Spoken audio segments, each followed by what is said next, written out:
है प्रभु। जो एक दूसरे का एनवियस नहीं होता है भक्ति में भी ना। जैसे आप संसार में देखोगे ना, तो हर कोई ना केकड़ा केकड़ा का काम करता है। केकड़ा जानते हो क्या करता है? केकड़ा एक दूसरे का टांग खींचता है। एक एक बहुत अच्छा एक ऐसा एक्सपेरिमेंट करके आप देख सकते हैं। एक एक बॉल लो आप बड़ा सा, उसमें बहुत सारे केकड़े को डाल दो आप। तो जब एक केकड़ा निकल के प्रयास करता है ना, निकल के मैं बाहर जाऊं, बॉल के बाहर जाऊं, तो दूसरे तीसरे चौथे पांचवे जो बाकी सारे केकड़े होते हैं ना, वो टांग खींच देते हैं उसकी। वो नहीं चाहते हैं कि एक कोई एक केकड़ा बाहर जाए। तो संसार में लोगों को देखोगे ना, तो वो भी यही करते हैं, टांग खींचने में लगे रहते हैं एक दूसरे को। कोई नहीं चाहता है कि मेरे से कोई आगे निकले, या वो मेरे से आगे निकले, या वो मेरे से आगे निकले। संसार में कोई नहीं चाहता है। सब क्या चाहता है कि मैं नंबर वन पे रहूं, क्योंकि नंबर वन पोजीशन एक ही है। फर्स्ट रैंक किसी एक को ही मिलना है, तो मैं ही आऊं, वो फर्स्ट पोजीशन वो मेरा ही होना चाहिए।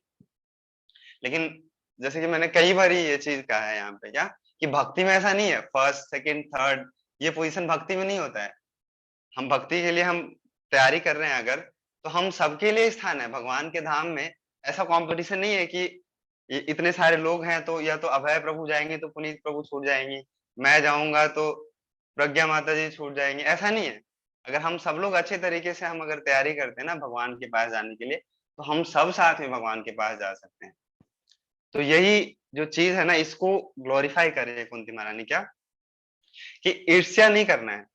या तो एक चीज, तीन चीज तो बताए क्या, कि जो आपके दिव्य कार्यकलापों का श्रवण करे, कीर्तन कीर्तन करे या स्मरण करे। और चौथा सबसे इंपॉर्टेंट है, जो जो सबसे पीछे लिखा हुआ है, क्या और कोई व्यक्ति अगर ऐसा करता है तो उसको देखकर खुश होना। कई बार भक्ति में भी क्या होता है ना, इनिशियली ये फेज नहीं आता है। थोड़े थोड़े भक्ति जब हम लोग करने लगते हैं, थोड़ा टाइम हो जाता है, और ऐसा लगता है कि नहीं माला बहुत करना चाहिए मेरे को, और गीता पढ़ना चाहिए मेरे को ज्यादा ज्यादा, और श्लोक याद करने चाहिए। और मैं याद करने का प्रयास कर रहा हूँ, मेरे को हो ही नहीं रहा है। और बगल वाले जो प्रभु हैं और मीनाक्षी माता जी को बहुत सारा श्लोक याद हो गया। तो उससे क्या होता है ना, एनवियसनेस होने लगता है अंदर कि अच्छा, उसको कैसे इतना श्लोक याद हो गया, वो तो एकदम धारा प्रवाह श्लोक बोलता है वो। तो जैसे ही एनवियसनेस आता है ना हमारे हार्ट में, तो भक्ति आगे बढ़ना रुक जाता है हमारे हृदय में। कोई अगर दूसरा भक्त आगे बढ़ रहा है ना, इसलिए संसार का जो भौतिक जो कार्यकलाप है ना, उसका विपरीत होता है भक्ति।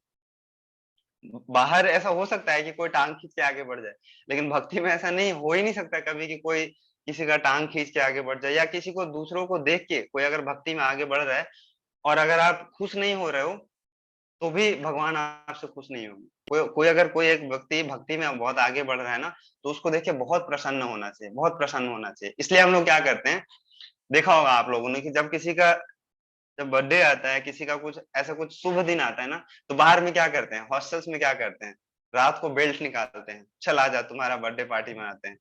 या सब मिलके उसको बेल्ट से ये जूते चप्पल सबसे पीटते हैं, उसी में बर्थडे मनाते हैं सब। मैं कॉलेज में रहा हूँ ना, तो मैंने देखा है सारा कुछ। कॉलेज में ऐसे बर्थडे मनाते हैं, बर्थडे बम देते हैं सबको, चल आजा। सब बेचारा सोचता है कि मैं क्यों पैदा हो गया, क्यों पैदा हुआ इस संसार में, उसी दिन उसको दुख होता है। हॉस्टल में जब बर्थडे मनाया जाता है किसी का, तो इतना पिटाई करते हैं, इतना पिटाई करते हैं। एक वीडियो आया था रिसेंट, एक बच्चे का डेथ हो गया था।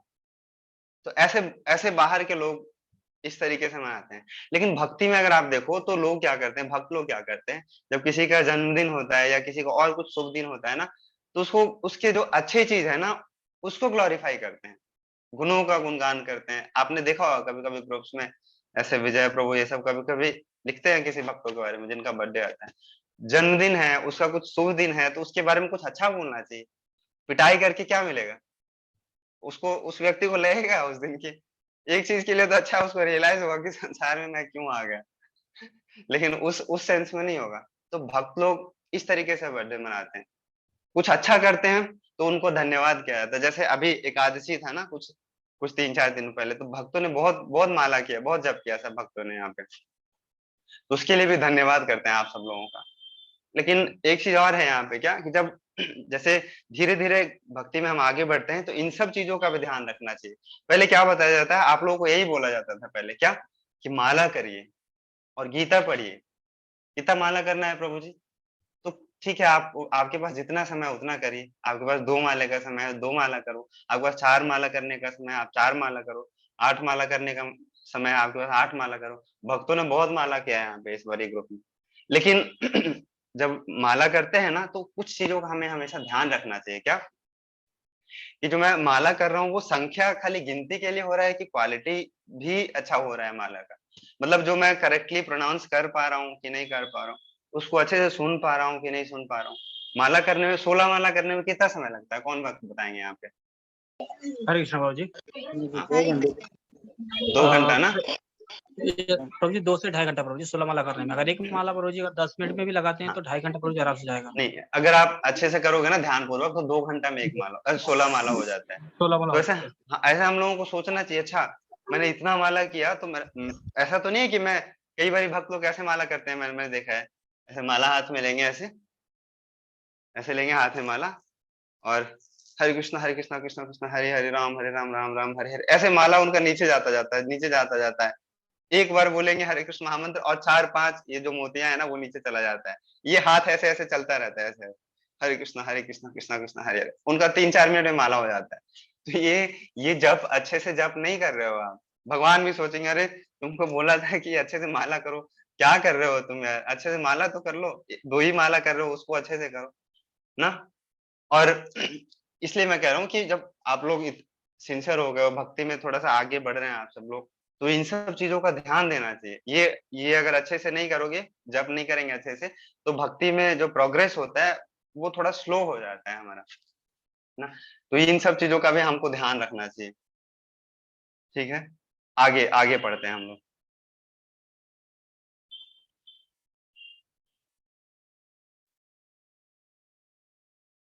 बहुत अच्छा ये सारा श्लोक है, पढ़िए। कौन पढ़ेगा? और दूसरा कोई डिवोटी? हाँ, पढ़िए अपेक्षा। अच्छा, अर्चना माता जी, पढ़िए। हरे कृष्णा प्रभु जी। हाँ। हे मेरे प्रभु, आपने सारे कर्तव्य स्वयं पूरे कर दिए हैं। आज जब हम आपकी कृपा पर पूरी तरह आश्रित हैं, और जब हमारा और कोई रक्षक नहीं है, और जब सारे राजा हमसे शत्रुता किए हुए हैं, तो क्या आप हमें छोड़कर चले जाएंगे? हरे कृष्णा। हाँ, तो देखिए गीता।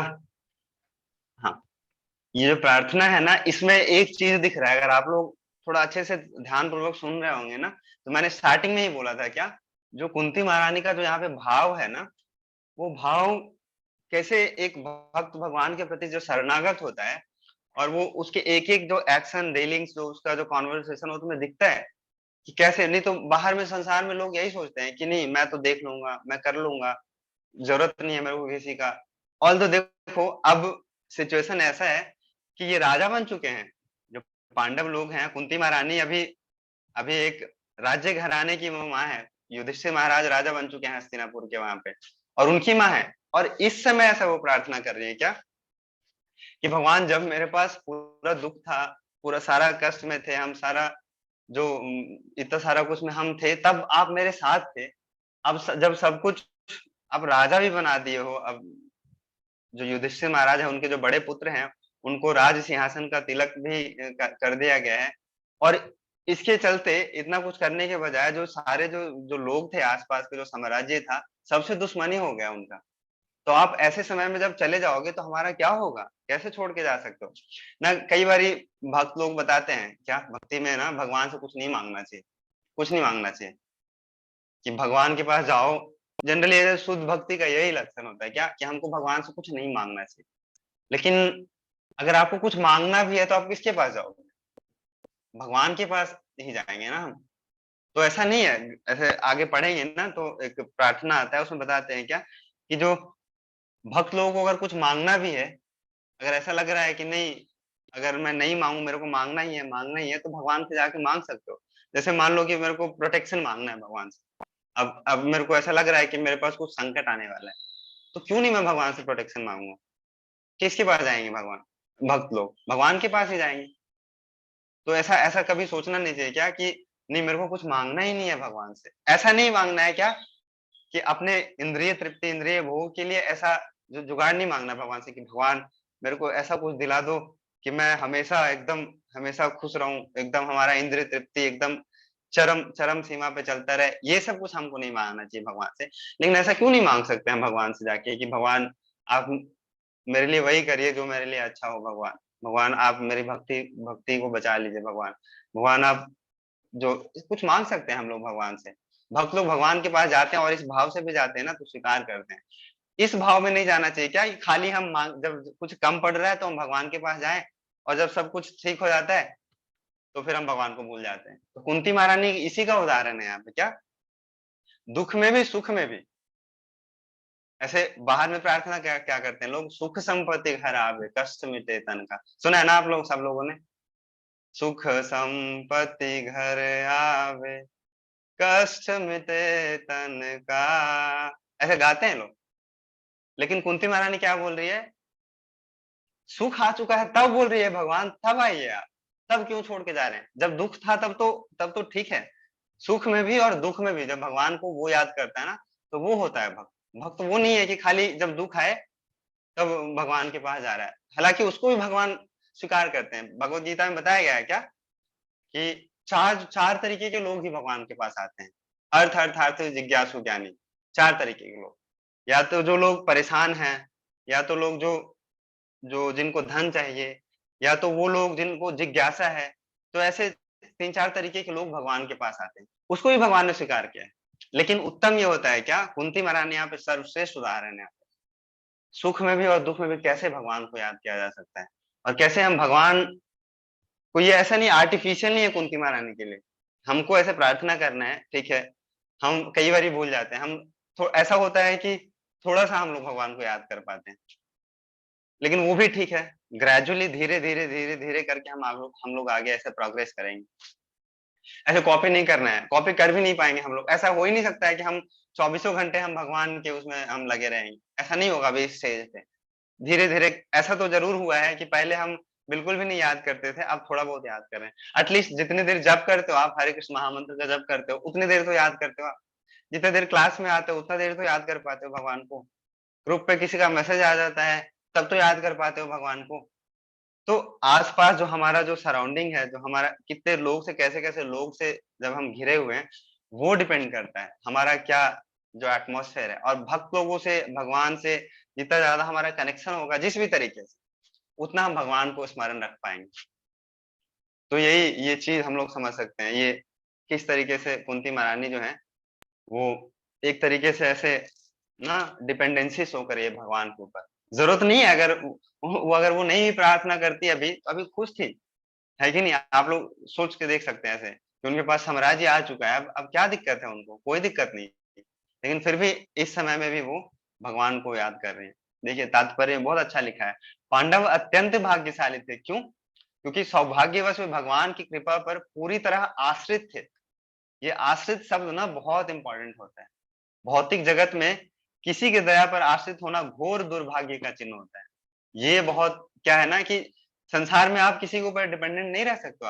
आप जिस किसी के ऊपर आप अगर ऐसे आप सोचोगे कि मैं इसके ऊपर निर्भर होना चाहता हूँ, तो आपको कुछ ना कुछ समय के बाद आपको ऐसा ऐसे धोखा मिल जाएगा आपको, या ऐसा आपको लग जाएगा कि गलत आदमी के ऊपर हमने भरोसा कर लिया है। भगवान ही है वो ऐसे व्यक्ति, आमी बिना बंधु आरे किया अच्छे तुम्हारा, ऐसे भगवान के लिए बोलते हैं ना, कि भगवान क्या कह रहे हैं कि मेरे बिना तुम्हारा कोई है ही नहीं बंधु, मैं ही हूँ तुम्हारा जो सबसे जो अच्छा वेलविशर है, वो मैं ही हूँ। तो इसलिए हम लोग भगवान के ऊपर निर्भर हो सकते हैं। ठीक है ना। पढ़िए, शालिनी माता जी पढ़ेंगे। वे वयम नाम रूपाभ्यम, श्लोक तात्पर्य अनुवाद पढ़िए। हरे कृष्णा प्रभु जी। हरे कृष्ण। कुंती देवी को पूरी तरह ज्ञात है। नहीं, अनुवाद पढ़िए ये। अच्छा, तात्पर्य। तात्पर्य बोला। हाँ, मैंने बोल दिया था स्टार्टिंग। जिस तरह आत्मा के अध्यक्ष होते ही शरीर का नाम तथा यश समाप्त हो जाता है, उसी तरह यदि आप हमारे ऊपर कृपा दृष्टि नहीं रखेंगे, तो पांडवों तथा यदुओं समेत हमारा यश तथा गतिविधियां तुरंत ही नष्ट हो जाएंगी। ये कितना, ये हमेशा अभी ये जो अभी श्लोक का सीक्वेंस चल रहा है ना, इसमें भी यही चीज कंटिन्यू हो रहा है क्या। भगवान से एकदम ऐसे एकदम जो जो भाव है यहाँ पे, जैसे भक्त लोगों का क्या भाव होता है ना, कि आपके बिना कोई है ही नहीं हमारा, वही वाला भाव है कुंती महारानी का यहाँ पे। कि अगर आपका कृपा दृष्टि जब हमारे ऊपर से खत्म हो जाएगा, तो कुछ होगा नहीं। भक्त लोगों का यही भाव होता है, भगवान से जब वो प्रार्थना करते हैं तो बोलते हैं आमी तो कंगाल, मेरे पास कुछ है ही नहीं। भक्त लोगों का क्या भाव होता है कि जैसे सबसे वफादार जानवर जो होता है ना, कुत्ता, कुत्ता को बोला जाता है, आप सब जानते हो ना, सबसे फेथफुल कुत्ता ही होता है। कुत्ता से वफादार कोई एनिमल नहीं होता है। तो भक्त लोग बहुत ऐसा जो सॉन्ग सुनेंगे ना, जो शरणागति का जो सॉन्ग है, जो उसमें कुत्ते का बहुत उदाहरण दिया गया है। क्यों दिया गया है यहाँ पे, बहुत इंपॉर्टेंट है। ये कुत्ता जो होता है ना, अपने मालिक के प्रति बहुत वफादार होता है, बहुत वफादार होता है। वो कभी जो असली जो जो उसका मालिक होता है उसको धोखा नहीं देता है। कुत्ता इंसान दे देगा, लेकिन जो कुत्ता नहीं देता। इसलिए जो हमारे आचार्यगण है वो कहते हैं क्या, कि आप मेरे को कुत्ता बना दो भगवान, मैं आपका कुत्ता ही बनना चाहता हूँ। कुत्ता ही सेंस में नहीं कि आप कुत्ते का जन्म दे दो मेरे को, कुत्ते का शरीर दे दो। मतलब जैसे कुत्ता एक मालिक के प्रति वफादार होता है, भगवान आप मेरे को अपना कुकुर बना लीजिए। ऐसे एक सॉन्ग है बहुत अच्छा, इसमें सब लोग कंठी माला पहनते हैं ना। कंठी माला किस किसने पहना है, तो उसको कहते हैं, वो क्या है कंठी माला पता है आप सबको? जैसे कुत्ते के गले में स्ट्रैप होता है ना, पट्टा होता है, वो बोलते हैं यही है भगवान, ये जो मैंने ये कंठी माला जो धारण किया है, यही मेरा पट्टा है आपका। और इससे जो एक रस्सी आप अपने चरण कमल में बांध लीजिए, तो उससे क्या होगा, आप जिधर जिधर भी जाएंगे तो हम आपके चरण कमल के आश्रय से दूर नहीं होंगे। ऐसा भाव होता है भक्तों का। तो ये जैसे बाहर में जो सॉन्ग्स आते हैं ना, एल्बम्स आते हैं कई सारे, और उस एल्बम में बहुत सारे सॉन्ग होते हैं। तो हमारे आचार्यों ने भी ऐसा एल्बम लिखा है, शरणागति। उसमें कई सारे वैष्णव भजन है उसमें, शरणागति में। बहुत इंपॉर्टेंट है। एक एक जो वैष्णव भजन है ना, भजन जो होता है, वैष्णव जो सॉन्ग होता है, वो इतना इंपॉर्टेंट होता है, मैं आपको बताता हूँ। जो शास्त्र का जो निचोड़ होता है ना, वो सॉन्ग के अंदर होता है। कैसे, मैं बताता हूँ आपको। इसलिए हम लोग कभी कभी सॉन्ग्स पढ़ते हैं, उसको सुनते हैं, उसका मतलब समझते हैं, उसको गाते हैं बहुत अच्छे से ध्यान पूर्वक। जो आचार्यगण है ना, उन लोगों ने पूरा शास्त्र पढ़ा है, शास्त्र पढ़ा है, उन्होंने अपना जीवन जिया है उस शास्त्रों के आधार पे। और उसके बाद जो उनका जो रियलाइजेशन है, उसके फॉर्म में, वो जो सॉन्ग्स के फॉर्म में अपना रियलाइजेशन लिखा है। तो वो कंडेंस्ड टीचिंग्स है, वो जो सॉन्ग्स होते हैं ना, वो कंडेंस्ड टीचिंग है। बहुत अच्छा सॉन्ग है यही शरणागति में। दैन्य आत्मनिवेदना गोपित्वा वराना अवश्य रक्षैवे कृष्णा विश्वास पालना। विश्वास है क्या, दैन्यता होना चाहिए। दैन्यता का मतलब दीनता का भाव होना चाहिए भगवान के पास जब हम जाते हैं। कुंती महारानी में ये सारा लक्षण दिख रहा है। ये जो 6 सिम्टम्स हैं, दैन्यता, दैन्य आत्मनिवेदन, गोपित्व वर्ण, अवश्य रक्षिवे कृष्णा, विश्वास पालन। उनको हमेशा विश्वास होता है क्या, कि जो भगवान है कृष्णा हमारी रक्षा अवश्य ही करेंगे हर स्थिति में। प्रहलाद महाराज का उदाहरण देखिए। ऐसे जो भक्त होते हैं ना, उनको हमेशा हमेशा विश्वास होता है कि चाहे कुछ भी हो जाए, हमारे भगवान हमको आएंगे रक्षा प्रदान करने के लिए। और ये मतलब ये शुद्ध भक्त का भाव होता है। ऐसे हम लोग को ऐसा नहीं सोचना चाहिए क्या, कि अच्छा मैं किसी स्थिति में अभी अभी फंस चुका हूँ, और कहीं से कुछ हेल्प आ रहा है तो मैं तो हेल्प लूंगा ही नहीं, क्यों, भगवान आएंगे सीधा मेरे को बचाने। तो हमको क्या पता जो मदद आ रहा है वो भगवान ही भेज रहा हूँ ना, God help them who help themselves, ऐसे सुना होगा आप लोगों ने। तो हम अभी उस स्थिति पे हम आए ही नहीं कि हम समझ पाएंगे कि भगवान क्या क्या रेसिप्रोकेशन आ रहा है हमारा। लेकिन ये विश्वास होना चाहिए भक्तों को, क्या, कि अवश्य रक्षिवे कृष्णा, हर स्थिति में विश्वास है पालन। तो यही शरणागति के लक्षण है।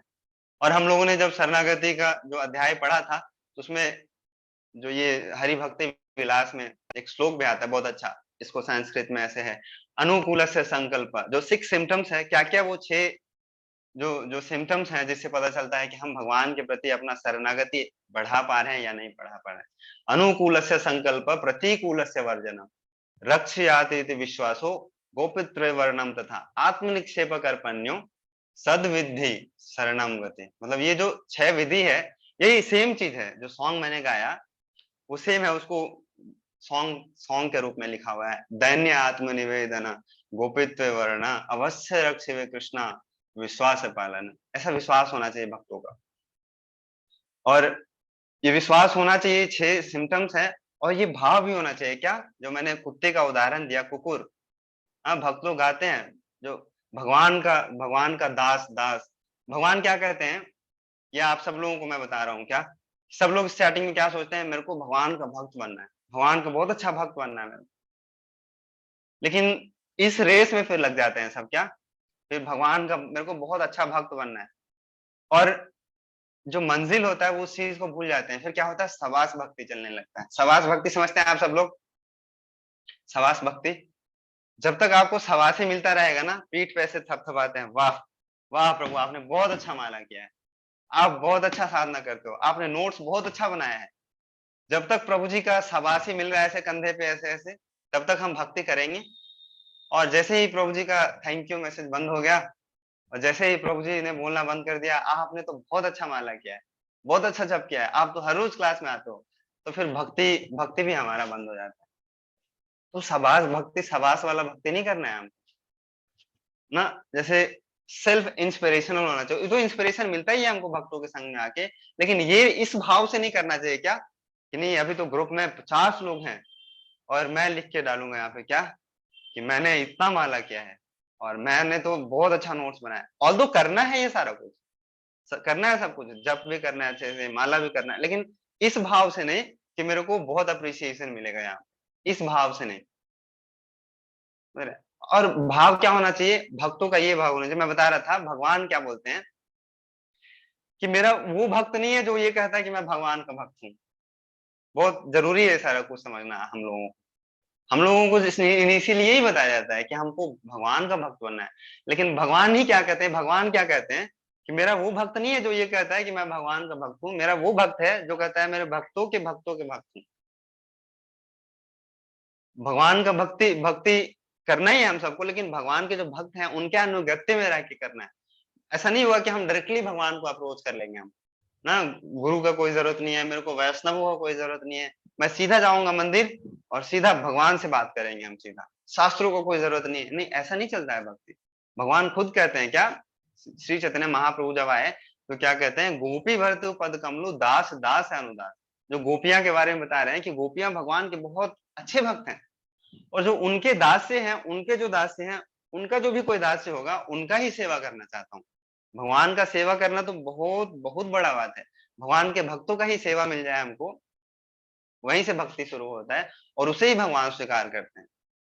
आप चाहोगे अगर, मैं बहुत अच्छा उदाहरण भी है शास्त्रों में कई सारे, आप आपके पास दो चीज है ना, आपके पास गुरु भी है, आपके पास भगवान भी है, तो आप चाहोगे कि किसका सेवा करें। हमारे पास गुरु भी है, सामने भगवान भी है, तो सबसे पहले गुरु का सेवा करना चाहिए। भगवान इसमें ज्यादा प्रसन्न होंगे आपसे।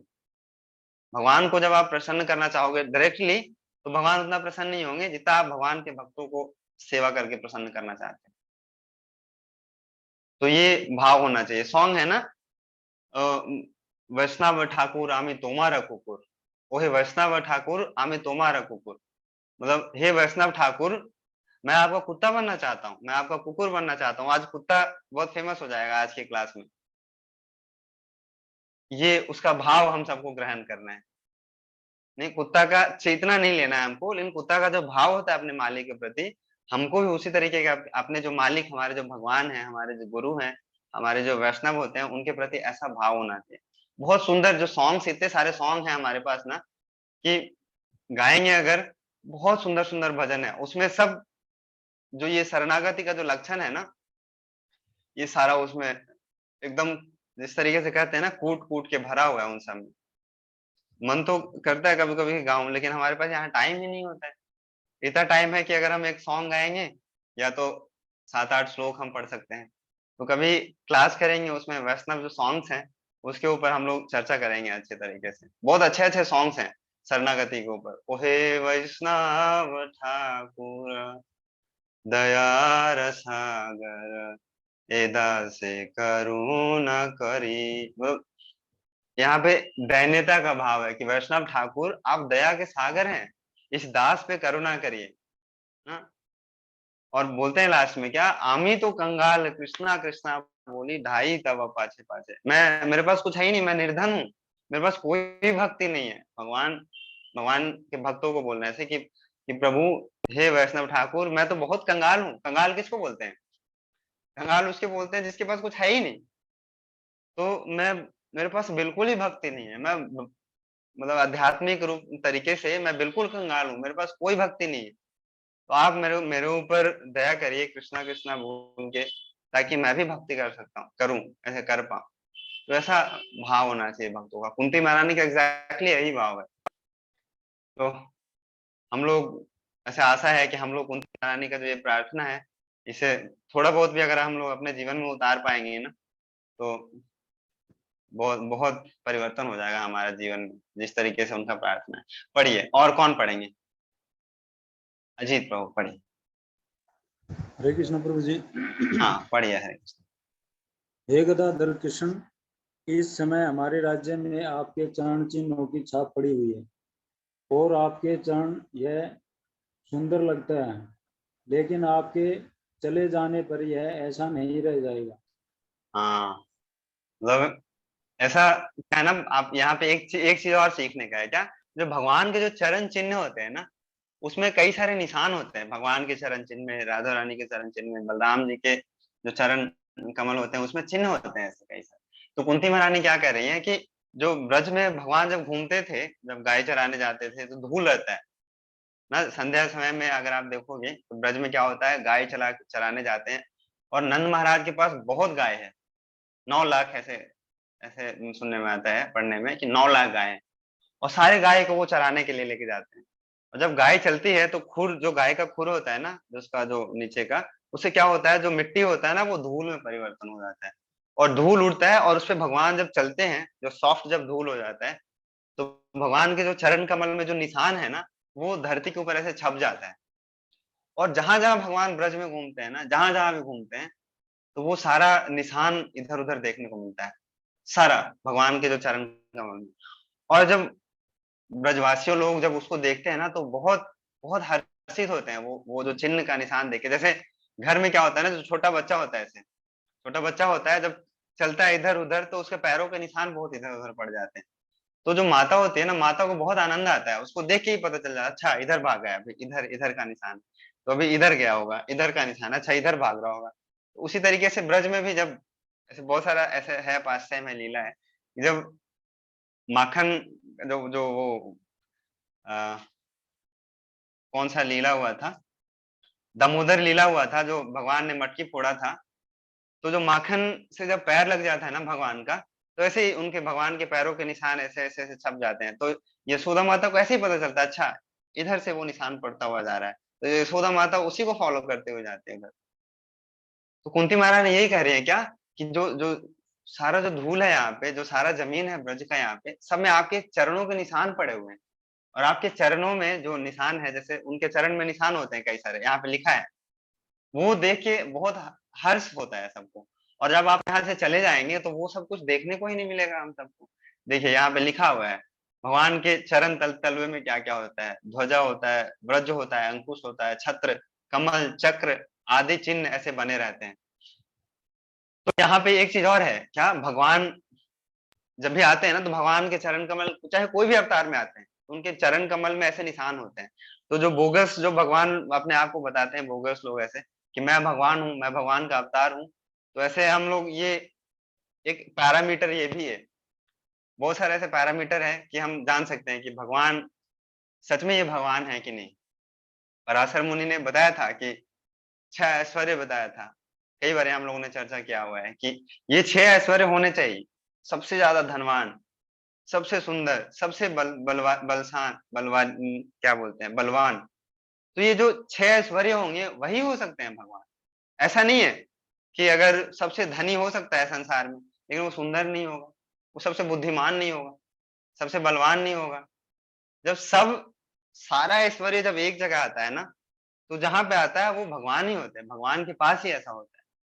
और यहाँ पे एक चीज और ऐसा पैरामीटर बताया गया है क्या, कि उनके चरण जो चिन्ह है, उसमें भगवान का रूप होता है, भगवान का ऐसा जो कुछ निशान होते हैं। और ब्रह्मा जी ब्रह्म संहिता में जब प्रार्थना करते हैं ना, जब ब्रह्म संहिता का नाम आप सब लोगों ने सुना होगा, ब्रह्म संहिता, जब ब्रह्मा जी भगवान का गुणगान करते हैं, तो वहां पे एक बहुत अच्छा चीज बताते हैं क्या, एक बहुत अच्छा ऐसा श्लोक है कि बताते हैं कि वहां पे भी कैसे पता कर सकते हैं क्या, कि भगवान का क्या एक जो दिव्य, जो अलग अलग जो रूप है।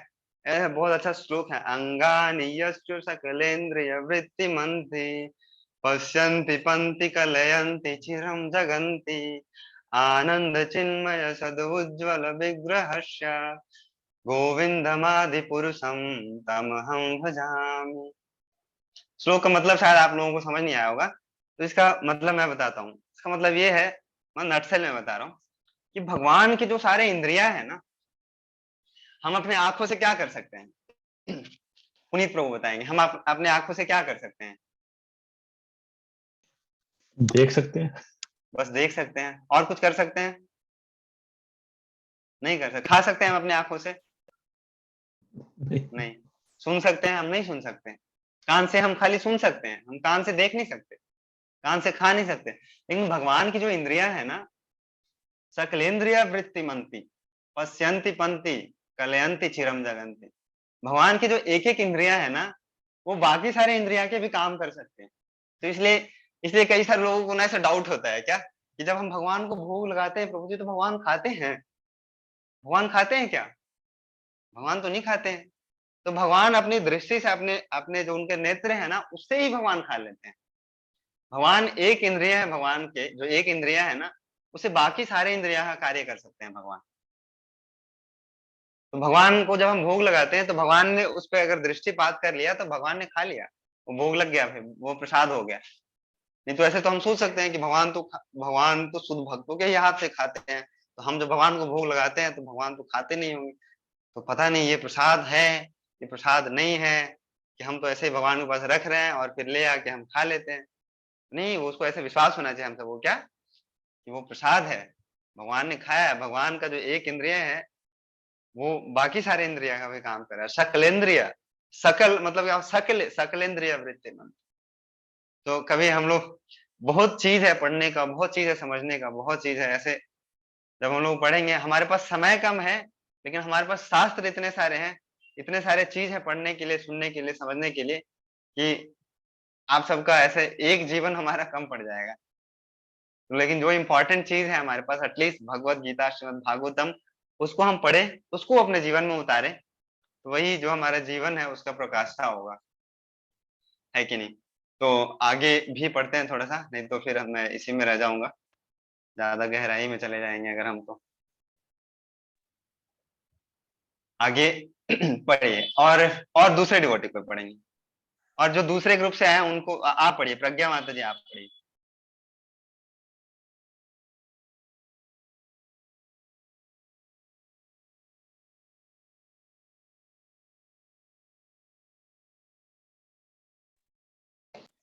कि सारे नगर तथा ग्राम सब प्रकार से समृद्ध हो रहे हैं, क्योंकि जड़ीबूटियां तथा अंतु की प्रमुखता और वृक्ष फलों से लदे हैं। नदियां बह रही हैं, पर्वत से तथा समुद्र से भरे पड़े हैं, और ये सब उन पर आपकी कृपा दृष्टि पड़ने से ही हुआ है। हाँ, आपका इंटरनेट थोड़ा स्लो है, तो बीच में क्रैक हो गया था, वो इसमें पढ़ देता हूँ दोबारा से। ये सारे नगर तथा ग्राम सब प्रकार से समृद्ध हो रहे हैं, क्योंकि जड़ी बूटियों तथा अन्नों की प्रचुरता है। वृक्ष फलों से लदे हैं, नदियां बह रही हैं, पर्वत खनिजों से तथा समुद्र संपदा से भरे पड़े हैं, और यह सब उन पर आपकी कृपा दृष्टि पड़ने से ही हुआ है। तो भगवान को ग्लोरीफाई करते हुए ये भी कह रहे हैं क्या, कि जो प्राकृतिक जो संपदा है, जो प्राकृतिक संपदा क्या है, हमको क्या लगता है ना, हम लोग क्या सोचते हैं जनरली, कि जो एडवांसमेंट क्या है, एडवांसमेंट जो मटेरियली हम एडवांस कर रहे हैं, ऐसे साइंस के फील्ड में एडवांस कर रहे हैं, टेक्नोलॉजी बहुत अच्छा अच्छा नया नया मिल रहा है हमको, यही एडवांसमेंट है एक्चुअली। और इसी से फ्लरिश होगा हमारा जो ह्यूमन, जो इससे नहीं होगा एक्चुअली। जब तक जो प्राकृतिक जो संपदा है वो प्रचुर मात्रा में अवेलेबल नहीं होगा हमारे पास, तब तक जो मानव, जो जो जो ह्यूमन काइंड है, वो सुख समृद्धि के साथ नहीं रह सकता है संसार में। और क्या है प्राकृतिक संपदा, क्या है, नदियों में पानी रहना, खेतों में पेड़ों के ऊपर फल लगना, जो पहाड़ों में जो खनिज है वो प्रचुर मात्रा में होना, सही समय में वर्षा होना, यही सारा चीज जो प्राकृतिक जो संपदा है ना, अगर हमारे पास सही मात्रा में है ना, तो मतलब क्या है, नेचर जो है हमारा प्राकृतिक है वो बैलेंस तरीके से ऐसे चल रहा है। और इसको इसके लिए ही ग्लोरीफाई करें भगवान को, क्या कि ये सब आप यहाँ पे हैं प्रभु, तभी तो ये सारा कुछ सही से चल रहा है सारा कुछ। जब आप चले जाएंगे तो ये सबका क्या होगा? आजकल क्या होता है ना कि एडवांसमेंट इतना हो गया है, इतना हो गया है कि ऐसे हमारे रामभद्र प्रभु जी है ना, वो बताते हैं, क्या उनका ऐसे ऑब्जर्वेशन है कि जो इंसान है ना, पहले क्या होता था कि लोग क्या होते थे, जो सारा कुछ कार्य करने के लिए, जैसे खेत में काम कौन करता था? इंसान करता था, बैल होते थे। घर पे सारा कुछ, घर में कपड़ा खुद से साफ करते थे, खाना खुद से बनाते थे, बर्तन खुद से धोते थे। ऐसे ट्रैवलिंग भी होता था तो ऐसे पैदल ही करते थे पहले लोग। अभी आजकल क्या हो गया है, जैसे मंदिर में क्या होता था, मंदिर में भक्त रहते थे, कीर्तन करते थे। आजकल उल्टा हो गया है ना, फैक्ट्री में सारा इंसान चला गया है। जो आदमी है, जो इंसान है, वो कहाँ चला गया है? सब फैक्ट्री में चला गया है काम करने के लिए। और बाकी घरों में, मंदिरों में, सब जगह मशीन आ गए। जैसे आप जाओगे ना, मैं कई सारे मंदिर में ऐसा गया हूँ, तो वहां पे जाते हैं तो एक मंदिर में ना एक मशीन लगा रहता है, टक टक टक टक टक टक टक टक टक टक टक टक टक टक ऐसे बजता रहता है। ऐसे एक मशीन होता है, ड्रम बजता रहता है ऐसे, उस पे करताल कैसे। भक्त वहां पे एक ही है, एक पुजारी ऐसे घुमा रहा है भगवान को धूप, और दूसरा कोई है ही नहीं, ना कीर्तन करने के लिए, ना बजाने के लिए है कोई, ना नाचने के लिए है। सब कहाँ चले गए? सब फैक्ट्री में चले गए। सबका एडवांसमेंट हो गया है। और घर में कपड़े धोने के लिए कोई नहीं है, खाना बनाने के लिए कोई नहीं है, बर्तन साफ करने के लिए कोई नहीं है। सबके लिए मशीन आ चुका है, डिश वॉशर आ चुका है, वॉशिंग मशीन आ चुका है ना। एक बहुत अच्छा एक उदाहरण देते थे, मेरे एक टीचर थे, वो कहते थे क्या कि सब्जी लाने के लिए ना, वो घर से निकलेगा, पास में है, 1 किलोमीटर दूर है सब्जी मार्केट, और वहां जब सब्जी लाना होगा उसको, तो उसके लिए वो व्यक्ति क्या करेगा, वो कार निकालेगा, कार से जाएगा, साइकिल। पहले अपार्टमेंट में रहता है, अपार्टमेंट से लिफ्ट से नीचे आएगा, लिफ्ट से वो कार में बैठेगा, कार से जाएगा वो सब्जी मंडी, सब्जी लेके आएगा, फिर कार से वापस आएगा, फिर अपने घर के नीचे लिफ्ट में बैठेगा, फिर अपने घर में आएगा। सब्जी लाने जा रहा है वो, फिर वो शाम में उसको वर्कआउट करना होता है, तो क्या करेगा, 2 घंटा निकालता है उसके लिए, जिम करने के लिए। तो फिर वो पैदल जाएगा, वॉक करेगा, पैदल अलग से वॉक करते हैं, अलग से साइकिलिंग करते हैं, अलग से जिम करते हैं, जरूरत ही नहीं पड़ेगा ये सारा कुछ का। तो ये पता नहीं, ये थोड़ा बहुत जरूरत है एडवांसमेंट का। अगर हम सही तरीके से अगर हम इस्तेमाल करेंगे ना, तो बहुत अच्छे तरीके से हम इस्तेमाल कर सकते हैं। लोग इसको ना थोड़ा सा सेंस ग्रेटिफिकेशन के तौर से लेने लग जाते हैं ऐसा। अभी मैं पटना में आया हुआ हूँ ना, तो अभी यहाँ पे मंदिर टेम्पल ओपनिंग है, और बहुत सारे सन्यासी आए हुए हैं, बहुत सारे महाराज, बहुत सारे भक्त आए हुए हैं मंदिर में। आज भी कुछ प्रोग्राम था, मैं नहीं गया, कल जाएंगे, और परसों 3 तारीख को मेन प्रोग्राम है यहाँ पे मंदिर में। तो इतना ट्रैफिक रहता है, इतना ट्रैफिक रहता है रोड पे, कि रोड बनाया इसलिए, गाड़ी बनाया इसलिए, कि इसलिए कि हम जल्दी पहुंच पाए। जिन लोगों ने बनाया था उसका क्या गोल था? गोल यही था ना कि हम गाड़ी बना देते हैं, उससे क्या होगा, टाइम बचेगा लोगों को। रोड बना देते हैं, बहुत बढ़िया रोड बना देते हैं, और रोड बना दिया, गाड़ी बना दिया, गाड़ी बनाया इसलिए क्या कि टाइम बचेगा, जल्दी पहुंच जाएंगे। और लोगों ने इतना गाड़ियां खरीद लिया, अब गाड़ी इतना बनाया, इतना मैन्युफैक्चर किया, लिमिट लगाना ही भूल गए। और जिसके पास पैसा है सब खरीद के ला रहे हैं, खरीद के ला रहे हैं। एक घर है, 25 गाड़ियां हैं, और रोड पे देखो 1-1 घंटा। पैदल मैं 5-10 मिनट में पहुंच जाता हूँ, 10 मिनट में। गाड़ी से मेरे को 1 घंटा लग गया, इतना ट्रैफिक होता है। तो यही विडंबना है एक्चुअली ये सारा कुछ। अगर आप सोच के देखो, पर्पस तो यही था ना कार बनाने का, कि क्या पर्पस होगा, थोड़ा कंफर्ट होगा, टाइम बचेगा। लेकिन उल्टा हो रहा है, बहुत ट्रैफिक में इतना टाइम चला जाता है। तो ठीक है, क्या कर सकते हैं हम लोग आगे बढ़ते हैं, है कि नहीं? तो अगला श्लोक कौन पढ़ेंगे आप में से?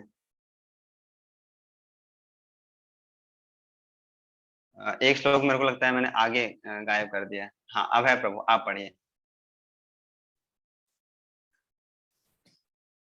अतः हे ब्रह्मांड के स्वामी, हे ब्रह्मांड के आत्मा, हे विश्व रूप, कृपा करके मेरे स्वजनों, पांडवों तथा वृष्णियों के प्रति मेरे स्नेह बंधन को काट डालें। हाँ, यहाँ पे जो ये कुंती महारानी ने ये बोला है ना, ये बड़े बड़े जो साधु संत महात्मा, जो बहुत बड़े जो त्यागी लोग होते हैं ना, उनका भी हृदय कांप जाता है ऐसे ऐसे स्टेटमेंट सुन के, खास करके किससे, एक स्त्री से। जैसे ये स्टेटमेंट ऐसा है, क्या क्या भगवान से वो क्या प्रार्थना कर रही है, क्या आता है, हे ब्रह्मांड के स्वामी, हे ब्रह्मांड की आत्मा, हे विश्वरूप, कृपा करके मेरे स्वजनों पांडवों तथा वृष्णियों के प्रति मेरे स्नेह बंधन को काट डालें। मतलब जैसे जनरली क्या होता है ना, ये जो ब्रह्मचारी जो जीवन होता है ना, ब्रह्मचारी जो जीवन होता है, जो घर ऐसे त्याग करते हैं, जो भगवान के प्रति समर्पण करने के लिए, उनसे भी स्ट्रॉन्ग जो कुंती महारानी का ना जो ये प्रेयर है, जो उनका इंटेंस फीलिंग है, उसमें देखने को मिल रहा है। क्या ऐसे बोल रहे हैं कुंती महारानी? जनरली अगर आप सब देखोगे, मैं बोलना भूल गया आज सब लोग को, आप सब सुन रहे हैं ना अच्छे से? वीडियो हाँ प्रभु जैसे मैं बोलता हूँ ना, तो वीडियो सबका बंद होने लग जाता है धीरे धीरे करके, धीरे धीरे। अच्छा, गौरव मुखिजा प्रभु का पहली बार आज दर्शन हो गया, चलो बहुत बहुत अच्छा भाग्य है प्रभु, आज का क्लास सक्सेसफुल हो गया गौरव। ठीक है, आप सब लोग सुन रहे हैं ना अच्छे से? बढ़िया है, तो आगे बढ़ते हैं हम लोग। तो 8 बजे हाँ, आप लोग म्यूट कर लीजिए अपने आप को, कुछ बोलना होगा तब अनम्यूट करेंगे। तो जनरली क्या देखने को मिलता है ना, जैसे एक घर होता है ना, एक घर होता है, या जहाँ पे जैसे संसार के ऐसे दृष्टि से जो बंधन बोलते हैं ना, बंधन, कि जहाँ पे घर है, परिवार है, ऐसे लोग होते हैं, वहां का केंद्र बिंदु ना एक स्त्री होती है, स्त्री ही होती है। अगर स्त्री नहीं होगी ना तो घर नहीं चल सकता अच्छे से। स्त्री अगर चली जाएगी घर से तो वो घर अच्छे से चल ही नहीं सकता है। स्त्री है ना जो, जैसे सेंट्रीपीटल फोर्स बोलते हैं ना, सेंट्रीपीटल फोर्स जब हम फिजिक्स पढ़ते थे, उसके उसके अराउंड ही वो घूमता है। जो स्त्री ही सबको रिवॉल्व कराती है, उसके अराउंड फैमिली रिवॉल्व करता है। स्त्री के ऊपर जिम्मेवारी होता है क्या, कि वो अपना परिवार का जो कल्चर है, परिवार का जो संस्कार है, स्त्री के ऊपर निर्भर करता है। और स्त्री ही रिस्पॉन्सिबल होती है क्या, कि सब लोगों को एक साथ रखे। और कुंती महारानी यहाँ पे ऐसा बोल रही है क्या, कि मेरा जो ये जो आसक्ति है, जो मेरे मेरे पुत्रों से जो आसक्ति है, मेरे जो जो पूर्वजों, जो वृष्णि जो वंश से मैं आती हूँ, उससे जो आसक्ति है, भगवान उसको आप काट दीजिए। तो ये जो स्टेटमेंट है ना, बहुत बिल्डर करने वाला है लोगों को, ऐसे सोचने वाला। और उदाहरण हम लोग देते हैं, स्त्री जैसे कुंती महारानी ये भी बोलती है अपने आप को, कि जो स्त्री जो शरीर है ना, इसको बहुत सारे लोग उल्टा तरीके से समझते हैं। अच्छा, जैसे स्त्री का नाम लेते हैं ना शास्त्रों में, तो अच्छा आप लोग पार्शियल हैं, आप लोग स्त्री को अलग एंगल से देखते हैं और पुरुष को अलग एंगल से देखते हैं। तो पूरा अच्छे से समझना होगा। कुंती महारानी खुद एक जगह पे ऐसा कहते हैं कि भगवान मैं तो स्त्री हूँ, मैं आपको अच्छे से नहीं समझ सकती। क्योंकि जनरली जो स्त्री होती है ना, हम लोगों ने कई बार ऐसे चर्चा किया हुआ है ना, वो भाव भाव प्रधानता होता है स्त्री के, स्त्री का जो बुद्धि होता है ना, वो भाव प्रधानता होता है। भाव और बुद्धि दो चीज होता है। तो जहां पे भी ऐसे कुछ ममता, जहां पे ऐसे कुछ दुलार प्रेम, इन सब का बात आता है ना, तो स्त्री ऑटोमेटिकली वो पहले आती है। अब माता पिता दोनों बैठे हैं ना, अगर आपको चोट लग जाए तो मम्मी पहले दौड़ेगी आपकी। पापा हो सकता है कि दवाई ला के दे दें आपको, बोलेंगे चलो डॉक्टर के पास लेके चलते हैं। मम्मी हो सकता है अपना कपड़ा फाड़ के, आंचल फाड़ के बांधने, अच्छा कहाँ बेटा, कहाँ चोट लग गया, आ जाओ आ जाओ आ जाओ आ जाओ। तो जो भाव होता है ना, भाव प्रधानता स्त्री में होता है, स्त्री का जो बुद्धि होता है ना, स्त्री का जो, इसलिए कुंती महारानी अपने आप को बोलते हैं कि भगवान मैं तो आपको समझ ही नहीं सकती हूँ। लेकिन उसका मतलब ये नहीं है, वो कुंती महारानी का वो ऐसे ह्यूमिलिटी है एक तरीके से, वो अपने आप को ऐसे बता रही है। और आगे ये भी देखो कितना प्रकाष्ठा है ऐसे, इस तरीके से कि कुंती महारानी इतना उत्तम भक्त हैं और उनका इस तरीके के इतने गहरे भाव हैं, अगर हम नहीं समझेंगे ना तो हम अप्रिशिएट नहीं कर पाएंगे इन सब चीजों को। तो कुंती महारानी का ये इतना गहरा भाव है, इतना कि मेरा जो भगवान को प्राप्त करने के लिए सब कुछ वो न्यौछावर करने के लिए तैयार है। वो यहाँ तक ये भी करिए क्या, कि मेरा जो परिवार है, मेरा जो वंश है, जो वृष्णि वंश है, जो मैं बिलोंग करती है, उनसे मेरा आप बंधन काट दीजिए। आसान नहीं है ये कहना, आसान नहीं है बड़े बड़े लोगों के लिए। यहाँ पे कुंती महारानी ऐसे कह रहे, समझ रहे हो? आज भी ना ऐसे, आज भी कई सारे लोग, इसका कॉन्ट्रास्ट अगर देखेंगे तो कलयुग में भी ऐसे लोग बोलते हैं क्या, कि भगवान मेरे को भी आसक्ति छुड़वा दीजिए घर से। क्यों? लेकिन भाव अलग होता है। जैसे ना क्या होता है, भाव का अंतर होता है, दिखेगा एक्टिविटी सेम दिखेगा, लेकिन भाव का इतना अंतर होता है ना, कि जो दूर से देखेंगे उनको समझ ही नहीं आएगा। भगवान को भगवान बहुत सारे लोग नहीं मानते हैं। जैसे एक जो एथिस्ट लोग होते हैं ना, जो भगवान को जो नहीं मानते, भगवान वही भगवान को नहीं मानते हैं। जो वृंदावन में जो ब्रजवासी लोग हैं है ना, वो भी भगवान को भगवान नहीं मानते हैं। तो क्या दोनों सेम हो जाएंगे? सेम होंगे क्या? नहीं होंगे सेम। अंतर अलग अलग है। जो रीजन है ना दोनों को भगवान नहीं मानने का, वो अलग है। जो वृंदावन में जो है ब्रजवासी लोग हैं, वो भगवान को इसलिए भगवान नहीं मान पाते हैं क्योंकि उनको इतना ज्यादा प्रेम है भगवान से, इतना ज्यादा प्रेम है। उनको ऐसी लगता है, जो जब आप लोगों ने कृष्णा बुक पढ़ा है, जब अक्रूर जी वृंदावन से मथुरा लेके जाते हैं भगवान को, चारों मुष्टिक और जो हाथी से, ऐसे उनका जो प्लान था कंस का कि हम कृष्ण और बलराम को मरवा देंगे, तो वहां पे जितने सारे मथुरा की जो स्त्रियां थी ना, जितने सारे अलग अलग लोगों को अलग अलग भाव ऐसे दिख रहा था। जो छोटे लोग थे उनको ऐसा लग रहा था बहुत बहुत ऐसे एकदम सुंदर दिख रहे थे, जो थोड़े से बड़े थे उनको बहुत ऐसे वात्सल्य भाव आ रहा था, कुछ और बड़े लोग थे उनको बहुत दया के भाव से देख रहे थे। अलग अलग भाव होता है, वृंदावन में भी ऐसे ही होता है। गोपियां को ऐसा लगता है कि अरे मेरा मेरा छोरा है ये। बाकी वृद्ध गोपियां, जो बाकी सारे गोपियों को लगता है कि काश काश मैं ना इसे प्रेम कर पाती। जो ग्वाल ग्वाल बालों को लगता है कि मैं ही इसके साथ खेलूंगा। तो अलग अलग लोगों को इतना अलग अलग भाव में प्रेम है, इसलिए वो भगवान को भगवान नहीं मानते हैं। भगवान गोवर्धन भी उठा लेंगे ना एक उंगली पे, तो अगले दिन भगवान को बोलेंगे अरे तू तो बिल्ली आता है, बिल्ली आती है, तू मेरे मेरे पास आ जाते हो, तू भगवान है। हाँ? लेकिन कुछ अगर कुछ होता भी है, अगर कुछ संकट भी आता है ना ब्रज में, तो भाग के सबसे पहले भगवान के पास ही आएंगे, कृष्णा कृष्णा ही चिल्लाएंगे वहां। तो इस कारण से भगवान नहीं मानते हैं। लेकिन जो एथिस्ट लोग होते हैं ना, उनको एनवी होता है भगवान से। मैं स्टोरी आपको इसलिए सुना रहा हूँ ना, कि ये कनेक्शन जो कुंती महारानी का है, कुंती महारानी के तरीके से आज भी कई सारे ऐसे स्त्री और पुरुष होते हैं। कुंती महारानी क्या कह रही है कि भगवान मेरा जो आसक्ति है ना वो काट दीजिए, यहाँ अपने अपने पुत्रों से, अपने परिवारों से। मैं गुड़गांव में था तो कई सारे 2-4 फैमिली तो मैंने ऐसा देखा है, लेकिन इसको हम जनरलाइज नहीं कर रहे हैं, मैं ऐसे नहीं बोल रहा हूँ कि सारे लोग ऐसे होते हैं। वो लोग भी ऐसे प्रार्थना करते हैं भगवान से, भगवान इससे मेरा पीछा छुड़वा ही दो, जो मेरी पत्नी है उससे मेरा पीछा छुड़वा दो। पत्नी ऐसे प्रार्थना करिए, भगवान इससे जो मेरा पति इससे पीछा छुड़वा दो, ये जो मेरा आसक्ति है यहाँ से छुड़वा दो, मैं कहीं और खुश रहना चाहती हूँ, मैं कहीं और खुश रहना चाहती हूँ। दोनों का एक्चुअली अगर आप देखो, भाव भाव अलग अलग है, एक्टिविटी सेम है, दोनों यही। दूर से लोग अगर देखेंगे तो यही सोचेंगे ना। तो ये कॉन्ट्रास्ट है एक्चुअली। कलयुग में कई सारे ऐसे सिम्टम्स होंगे को आपको देख के लगेगा अच्छा ये तो भक्त है वो। हाँ, ये चाह रहा है कि अपने परिवार से आसक्ति दूर कर ले। तो वो एक्चुअली वो अपनी जिम्मेवारियों से भाग रहा है। उसका वो घर पे अपना समय नहीं दे पा रहा है, वो प्रेम से उसका जो संबंध है वो अच्छे से है नहीं। लड़ाइयाँ कर रहे हैं वो लोग। तो ऐसा भी हम लोगों को देखने को मिलता है। ठीक है, हम लोग और थोड़ा-सा 1-2 श्लोक और पढ़ते हैं आगे। आगे पढ़िए, पढ़िए। कौन पढ़ेंगे? किन्होंने नहीं पढ़ा था लास्ट? अच्छा, अच्छा। कौन पढ़िए जल्दी से, टाइम हमारे पास कम है। गौरव मुखिजा प्रभु पढ़िए। हरे कृष्ण प्रभु। हे मधुपति, जिस प्रकार गंगा नदी बिना किसी व्यावधान के सदैव समुद्र की ओर बहती है, उसी प्रकार मेरा आकर्षण अन्य किसी और ना बढ़कर आपकी ओर निरंतर बना रहे। हाँ, जैसे यहाँ बहुत अच्छा उदाहरण भी दिया जा रहा है क्या, कि गंगा नदी जब चलती है ना, तो बिना किसी व्यवधान के जो उसका जो गंतव्य स्थान होता है, हम सबका क्या लक्ष्य है? जीवन का लक्ष्य क्या है?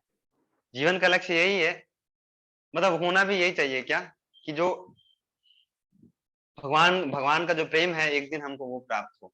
एक दिन, अब वो एक दिन पता नहीं कब आएगा, यही हमारा गोल होना चाहिए। अब प्रोसेस किसी का स्लो हो सकता है, किसी का थोड़ा सा फास्ट हो सकता है, अलग हो सकता है, लेकिन गोल सबका एक ही होना चाहिए। वैसे यहाँ पे कुंती महारानी उदाहरण क्या दे रही है, जो नदियां हैं, नदियां का गोल क्या होता है? उसका गोल यही होता है कि समुद्र में जाके मिल जाए, यही होता है ना। निकलते वो पर्वतों से हैं, अलग अलग स्थानों से निकलते हैं, लेकिन उसका गोल क्या होता है कि नदी में जाके मिल जाए। और कुंती महारानी यही यहाँ पे उदाहरण दे रहे हैं क्या, कि जिस तरीके से गंगा जो नदी है, गंगा जी है, वो बिना किसी व्यवधान के निकलती है और वो समुद्र में जाके मिल जाती है। उसी तरीके से भी ना मेरा ऐसा जो आकर्षण है आपके प्रति हो जाए, तो मैं भी, मेरा भी जो जो गोल है ऐसे ही मैं प्राप्त कर पाऊं आपको, बिना किसी डिस्ट्रैक्शन के ऐसे मैं आपको प्राप्त कर पाऊं। तो ये कुंती महारानी का भाव है, बिना किसी डिस्ट्रैक्शन के। और भगवान को ऐसे ग्लोरीफाई कर रही है। ऐसे एक और आता है ना कि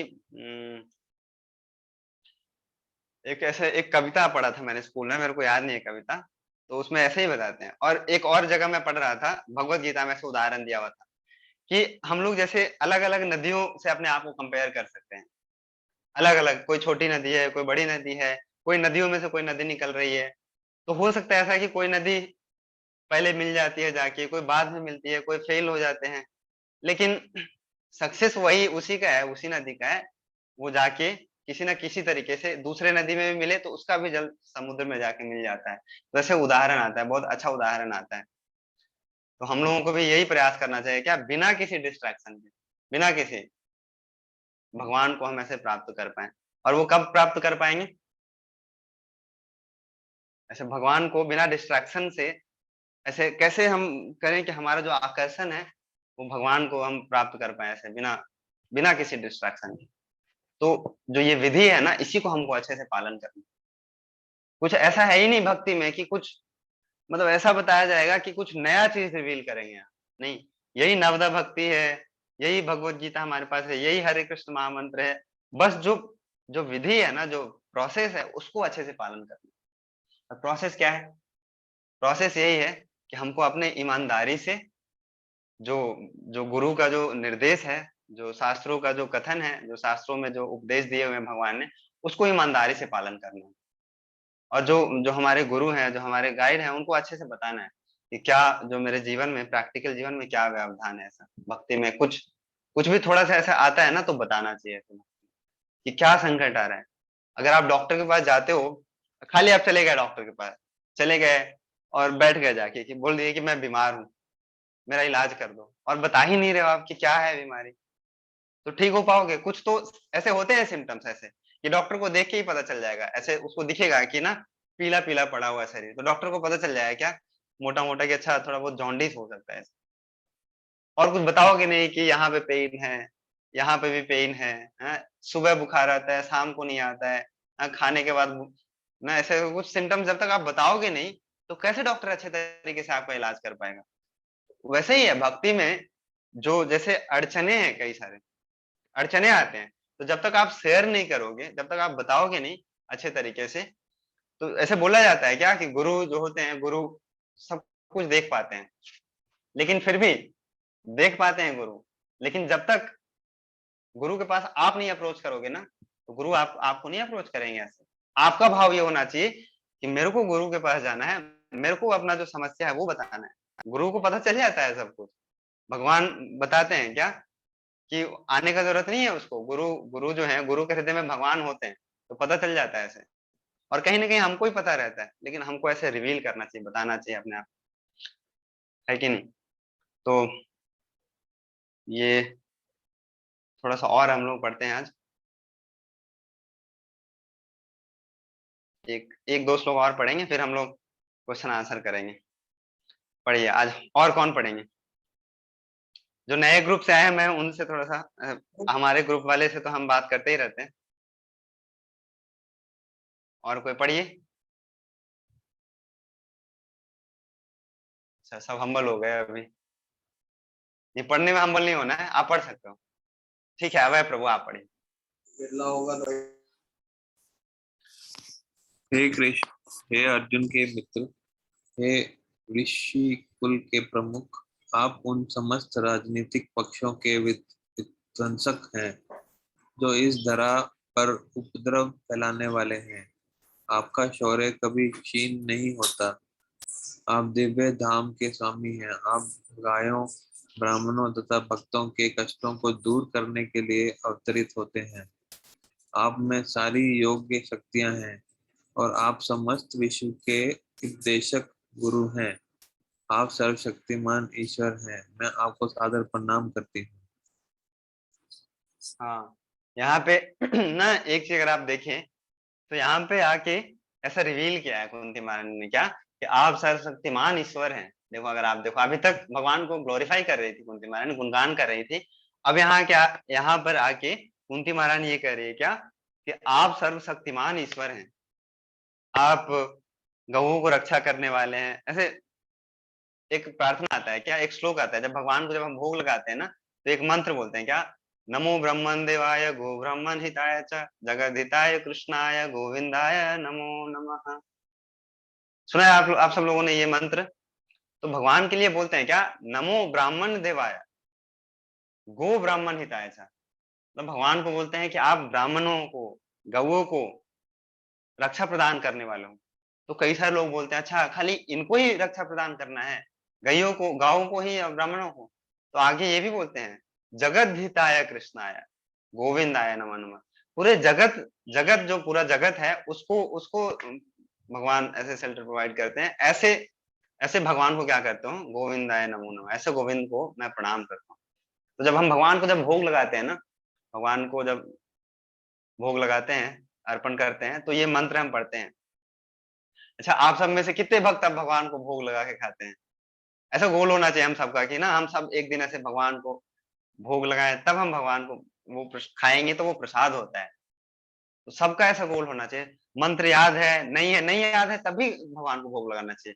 कम से कम इतना बोलो भगवान से, भगवान मेरे को मंत्र मंत्र तो याद नहीं है, लेकिन मैं आपको चाहता हूँ कि आपको अच्छे से भोग लगाऊं। और जो भी कुछ आपको मंत्र याद है, ऐसे गोल होना चाहिए हमारा, धीरे धीरे करके कि याद हो जाए हमारा हमको मंत्र। बहुत डिफिकल्ट नहीं है।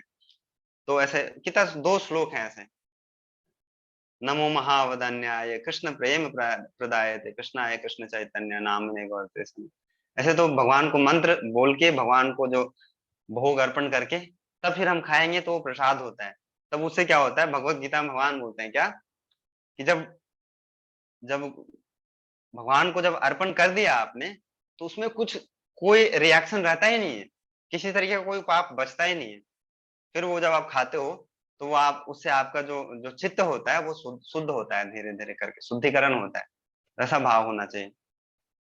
और जो मैं क्या बता रहा था अभी, एक बहुत अच्छा एक टीचिंग्स आ रहा था।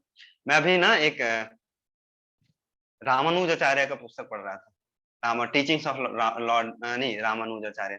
तो रामानुजाचार्य अभी पिछले जो श्लोक में हम लोग चर्चा कर रहे थे, तो गुरु और वैष्णवों का जो जो टीचिंग्स है, उनका जो इंस्ट्रक्शन है, उससे मेरे को याद आया। बहुत बहुत इंपॉर्टेंट है क्या, कि किस किस तरीके से हमको गुरु का निर्देश ऐसे पालन करना चाहिए। जब अंत समय था ना, जब रामानुजाचार्य, जब सब लोग अब बहुत ध्यान से सुनिएगा, बहुत इंपॉर्टेंट इंस्ट्रक्शन है। जब अंत समय में उन्होंने जो इंस्ट्रक्शन दिया अपने डिसाइपल्स को, बहुत सारे, बहुत लंबा इंस्ट्रक्शन दिया उन्होंने। तो जो उनके शिष्य थे, कुछ डिसाइपल्स थे, तो उन्होंने फर्दर ऐसे क्वेश्चन आंसर किया कि बहुत सारे गृहस्थ थे, बहुत सारे ब्रह्मचारी थे, बहुत सारे सन्यासी उनके ऐसे डिसाइपल्स थे रामानुजाचार्य के। तो जो जो गृहस्थ जो डिवोटीज थे, उनके जो जो शिष्य जन थे, आप सब लोग भी यहाँ पे मैक्सिमम यहाँ पे गृहस्थ लोग हैं, तो यहाँ पे ये प्रैक्टिकल ऐसे, इसलिए मैं बोल रहा हूँ कि जब वो पूछ रहे थे कि गुरुदेव आप ये बताइए कि हमारे लिए क्या प्रैक्टिकल हो सकता है, हम कैसे अपना, बहुत स्ट्रॉन्ग उन्होंने इंस्ट्रक्शन दिया स्टार्टिंग में। जो इंस्ट्रक्शन दिया मैंने पढ़ा था, तो मैंने कुछ नोट्स बनाया था, लिखा, बहुत लंबा है तो पढ़ नहीं पाएंगे हम पूरा।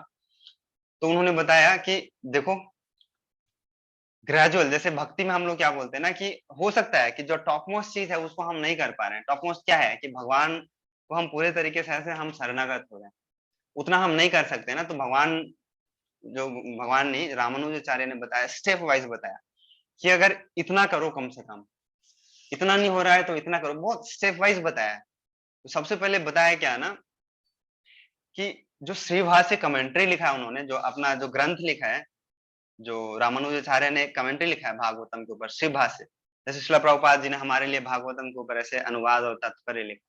तो उन्होंने बोला कि इसको अच्छे से पढ़ो, इसको बहुत अच्छे से पढ़ो और इसका प्रचार करो।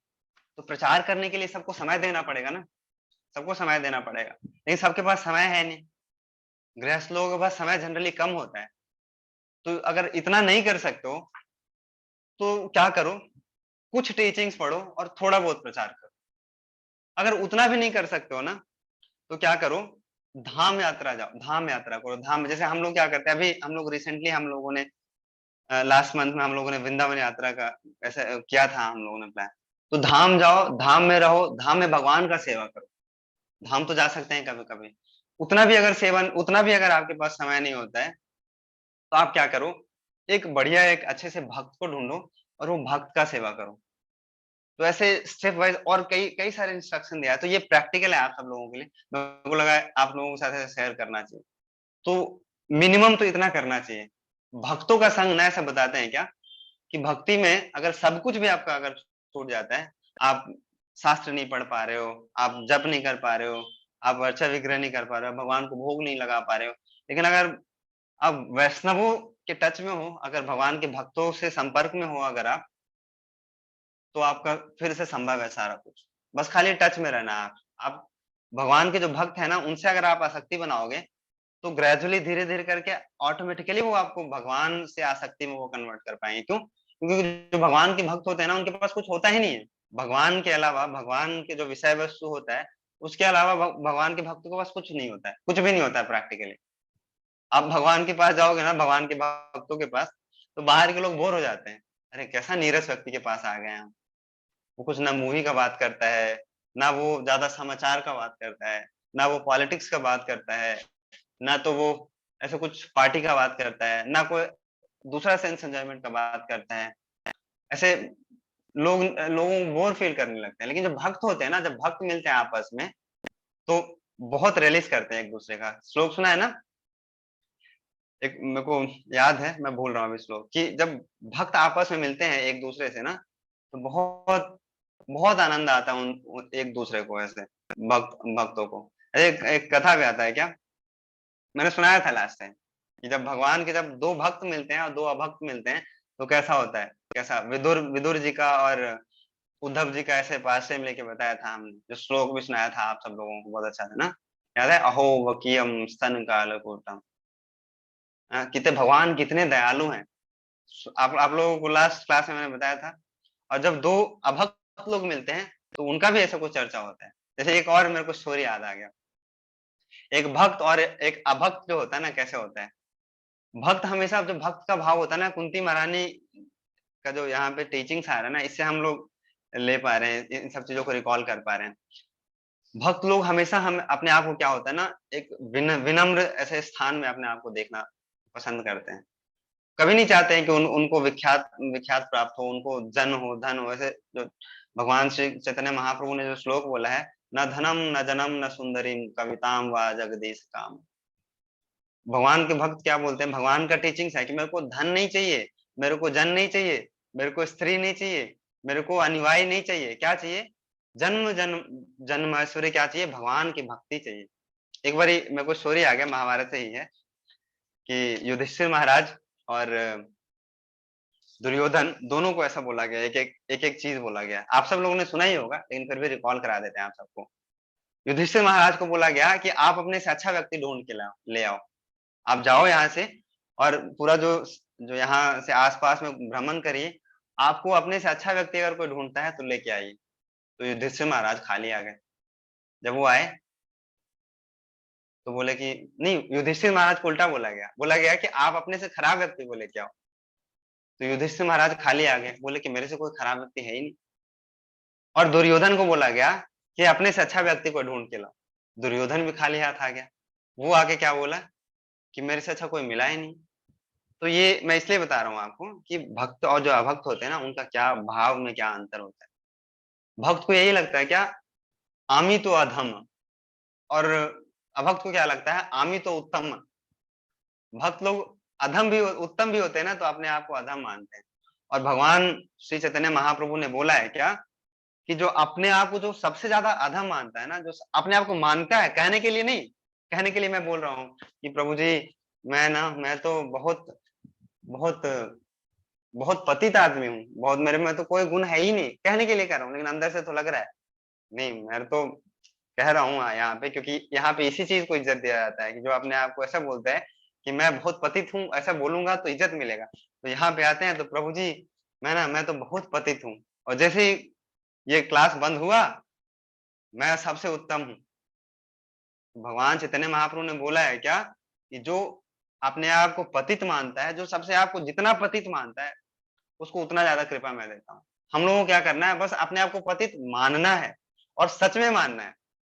अगर हम पतित मानेंगे ना, श्री चैतन्य महाप्रभु का अवतार ही इसलिए हुआ है कलयुग में, पतितों का उद्धार करने के लिए। कलयुग में ऐसा नहीं है कि बहुत साधु, बहुत बढ़िया-बढ़िया संत मिलेंगे और बहुत तपस्या करेगा, कोई बहुत बढ़िया से शास्त्र पढ़ सकता है, कोई कलयुग में ऐसे लोग नहीं मिलेंगे, बहुत कम लोग, बहुत कम ही लोग मिलेंगे। कलयुग में ज्यादातर गुंडे, मवाली, बदमाश ऐसे ही लोग मिलेंगे। तो भगवान श्री चैतन्य महाप्रभु जो उनका अवतार हुआ है, जो उन्होंने कॉन्ट्रैक्ट लिया है, वो सब गुंडे मवालियों का ही कॉन्ट्रैक्ट लिया है। उन्होंने यही चीज सोच के आए हैं, ये क्या कि सब पतितों का ही उद्धार करना है, बस क्या करना है, आप उनके पास चले जाओ बोल के कि भगवान मैं बहुत ज्यादा पतित हूँ। जब जगाई मधाई का जो पास टाइम हुआ था, तो एक ने क्या किया, भगवान को मारा, नित्यानंद प्रभु को मारने के लिए पत्थर उठाया और मार दिया मटकी से, नित्यानंद प्रभु का सर से खून निकल गया। तो दूसरा जो भाई था जगाई मधाई, उसने बस पकड़ के बचाया, बस उतना ही देखा ना, तो भगवान नित्यानंद प्रभु उसे खुश हो गए और बोले भगवान को, चैतन्य महाप्रभु क्या कि प्रभु जगाई तो मार रहा था, लेकिन मधाई ने मेरे को बचाया है। उतना ही से ही भगवान ने उनको प्रसन्न होकर कृष्ण प्रेम दे दिया। और जब ऐसा हुआ तो दूसरा जो भाई था, तो बोला, भगवान से बोलता है, भगवान देखिए अभी तक हम लोगों ने जितना जितना गुंडागर्दी किया है, जितना पाप किया है अभी तक, जितने ब्राह्मणों को आग लगाया है, जितने घरों को जलाया है, ब्राह्मणों का हत्या किया है, लोगों को पीटा है, लूटा है, सब साथ में किया है। जितना जितना इसका हिस्सा था उतना ही मेरा हिस्सा था, लेकिन भगवान यहाँ तो आपने इसको प्रेम दे दिया और मेरे को छोड़ दिया। भगवान मैं भी बराबर ही पतित हूँ, जितना ये पतित है उतना ही मैं ही पतित हूँ। तो बस इतना मानने से ना, इतना माना उसने, भगवान उस पर प्रसन्न हो गया और उसको ही भगवान ने प्रेम दे दिया। तो हमको क्या करना है, बस मानना है। क्या मानना है कि भगवान मैं बहुत पतित हूँ। हर रोज क्लास में सुनता हूँ क्या कि हमको ये चीज करना चाहिए, जप करना चाहिए, मेरे को पढ़ना चाहिए, मेरे को सुबह उठना चाहिए, मेरे को रात में जल्दी सो जाना चाहिए, लेकिन मैं नहीं कर पाता हूँ। मैं बहुत पतित हूँ भगवान। ऐसे बस खाली मान के जाओगे ना भगवान से, भगवान मैं तो सोचता हूँ कि यूट्यूब पे जाके, नेटफ्लिक्स पे जाके मूवी ना देखूं, लेकिन फिर भी इतना आदत खराब हो चुका है, हमारे संस्कार ऐसे डेवलप हो चुके हैं कि जो ये उंगली है वो ऑटोमेटिकली नेटफ्लिक्स पे जाता है और क्लिक करता है और फिर मूवी ही दिखलाता है हमको। और आईपीएल चल रहा है अभी, और आईपीएल तो हमको छुड़वाता ही नहीं। ऐसे बस खाली आप भगवान से मान लो, ऐसे भगवान ना पक्का सुन लेंगे आपका, मैं बता रहा हूँ। और ऐसा ट्रांसफॉर्मेशन होगा आपका, ऐसा ट्रांसफॉर्मेशन होगा। एक समय ऐसा था कि आईपीएल का एक बॉल नहीं छूटता था मेरे से। जब मैं कॉलेज में था, जब स्कूल में था, एक बॉल नहीं छूटता था। छूट कैसे गया? एकदम बॉल बाय बॉल, एक एक रन बाय रन अपडेटेड रहते थे। अभी पता ही नहीं है कितने टीम होते हैं, जरूरी भी नहीं है। क्या जरूरी है?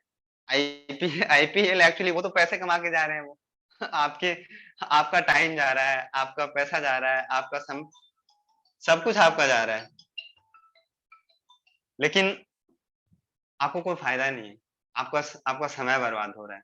जो अच्छा देखो, गौरव प्रभु के पीछे से आ गई है उनकी बेटी, तो जरूरत नहीं है। ऐसे अगर भगवान से प्रार्थना करोगे ना, तो कई सारे ऐसे आ जाते हैं कि हम चाहते हैं क्या कि भगवान मेरा छूट जाए, लेकिन नहीं छूटता है, नहीं छूटता। बहुत सारे बुरे आदतें होते हैं, हम नहीं बता सकते हैं यहाँ पे सबके सामने, लेकिन भगवान से जब आप प्रार्थना करोगे ना, तो वो सारा कुछ धीरे धीरे छूट जाएगा, सारा कुछ।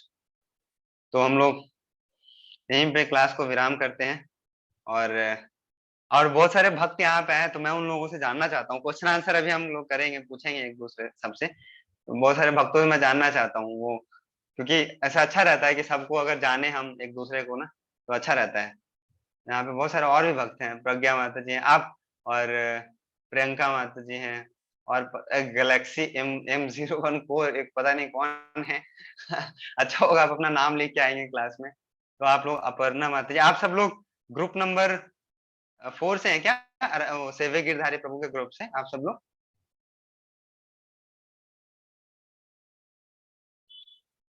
कोई बता सकते हो आप लोग? प्रज्ञा माता जी, आप सब लोग उस ग्रुप से हैं क्या, या अभी नया नया आप लोग शुरू से अभी ज्वाइन करना स्टार्ट किया आप लोगों ने?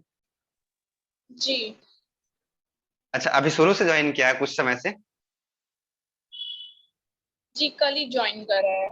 अच्छा अच्छा अच्छा, ओके, ठीक है। तो आप सब लोगों का कुछ प्रश्न उत्तर ऐसा है ना, तो ले सकते हैं हम लोग। बहुत हमारे पास अभी थोड़ा सा और समय है, तो हम लोग कर सकते हैं थोड़ा प्रश्न उत्तर। आप लोगों का प्रश्न है, आप जिन भी भक्तों का, तो आप लोग पूछ सकते हो। और हरे कृष्णा प्रभु जी। हरे कृष्णा।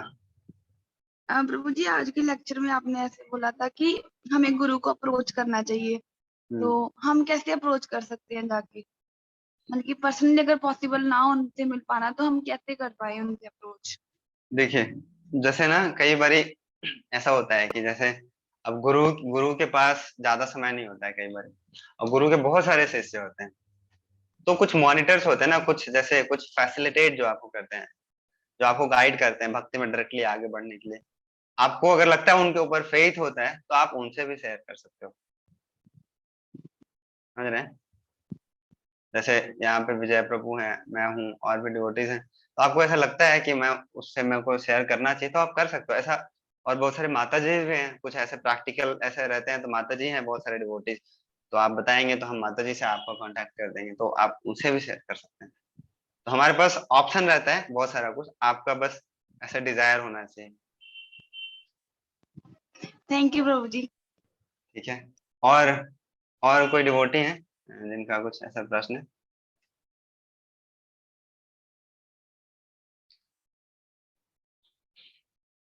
हरे कृष्णा। हाँ बोलिए माता जी। हरे कृष्णा प्रभु जी, हम प्रसाद खाते नहीं, प्रसाद पाते हैं, यस, ऐसे बोलिए। हाँ सही बताया आपने, क्योंकि प्रसाद पाते हैं। हाँ, प्रसाद पाते हैं, खाते नहीं। हाँ सही बताया आपने, धन्यवाद ठीक है, आपका। हरे कृष्णा। कि खाना तो सब कोई खाता है, लेकिन प्रसाद हाँ, उसको ही मिलता है जो बहुत भाग्यशाली लोग होते हैं, इसलिए हम बोलते हैं क्या, क्योंकि प्रसाद पाते हैं।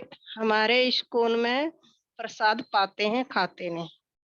नहीं, कहीं पे भी प्रसाद को पाना ही बोलना चाहिए क्या, क्यों? हाँ क्योंकि प्रसाद बहुत दुर्लभ है, और जो हाँ प्रसाद है वो भी भगवान का ऐसे एक कृपा है, और भगवान का कृपा सबको मिलता नहीं है, तो जो मिलता है वो लोग बहुत भाग्यशाली हैं, तो वो एक तरीके से पाना हुआ, कोई भी चीज हमको मिल जाता है तो उसको हम बोलते हैं क्या, कि हमने पा लिया, तो इसी हाँ, तरीके क्यों से। मैंने इसलिए बोला है ना, आप सबको समझा रहे तो सब पे असर पड़ेगा, तो सबको समझ आना हाँ, चाहिए, खाना यस चाहिए, यस, पाना चाहिए, ऑब्वियसली यस। इसलिए धन्यवाद। बोला है प्रभु जी। हाँ, चलिए बहुत अच्छा, धन्यवाद।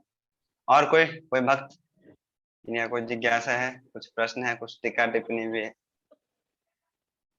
आज ऐसा शांत शांत लग रहा है आज, सबको अच्छा लगा क्लास? हरे कृष्ण। अच्छा लगा तब भी शांत, अच्छा नहीं लगा तब भी शांत? अच्छा लगा प्रभु जी। अच्छा, तो ठीक है, मतलब आप सबको ये अच्छा ऐसा हो सकता है, मेरा गलती है, आप सबको सब समझ आ गया होगा तब भी कोई प्रश्न नहीं है, तो ठीक है, ऐसा ये भी हो सकता है कि नहीं? तो हरे कृष्णा प्रभु जी। हाँ, हरे कृष्णा। हरे कृष्णा प्रभु जी, मैंने नया ज्वाइन किया अभी, तो का लेक्चर बहुत अच्छा था, ठीक है, बहुत और कुछ मिला था। कुछ समझ नहीं आएगा ना तो आप बताइएगा, है ना? ठीक है, और पूछ सकते हैं क्लास के लास्ट में ऐसे, या बाद में भी मैसेज कर सकते हैं, ऐसा कुछ ग्रुप पे भी डाल सकते हो आप, ग्रुप पे हो तो ऐसा हाँ प्रश्न। अच्छा, और श्लोका का परंपरा चलेगा अभी आगे? कहाँ कहाँ गए वैशाली माता जी और मामिता माता जी, कौन बनाते हैं श्लोका? विजय प्रभु तो है नहीं, तो कुछ नया श्लोक बताना है इस हफ्ते के लिए। हाँ, तो मैंने बात किया नहीं विजय प्रभु से इसके रिगार्डिंग में, ठीक है, विजय प्रभु तो आज आए नहीं है, तो अगर आप लोगों के पास है आज के लिए कोई श्लोक, तो उसको हम कर सकते हैं क्या, वैशाली माता जी या मामिता माता जी जो बनाते हैं? हाँ प्रभु जी, मैं शेयर करती हूँ, हाँ, आपको व्हाट्सएप में शेयर करूँ? आप व्हाट्सएप पे शेयर कर दो, या आपको मैं पोस्ट बना देता हूँ, आप स्क्रीन पे भी शेयर कर सकते हो। एक मिनट।